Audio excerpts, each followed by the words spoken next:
All right, everybody, want to welcome you all to NASCOW 2022 edition. Moo! NASCOW 2022 is on!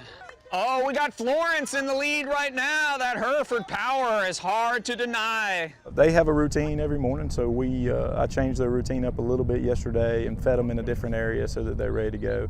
And then their normal feeding time, we set this schedule so that they would be ready to eat at the end of their normal feeding time.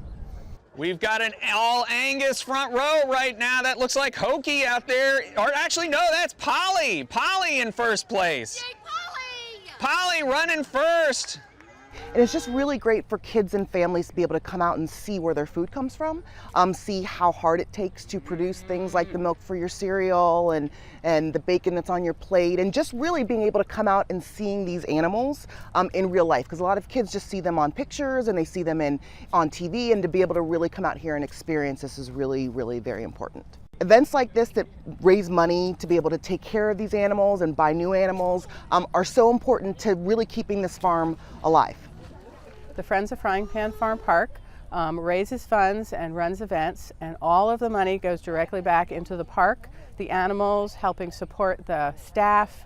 It's an enormous place to run. There's always a need, and so many people come here and love it and have so many wonderful family memories.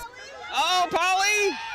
Polly in first place! With the animals, with the love that's been poured into this farm for so many years, with the love that continues to be poured into this farm with the staff here and the Friends of Frying Pan, and as much as they give to this farm, you got to come out and actually walk it, actually experience it. Yeah, so I encourage anyone to. It's a great place.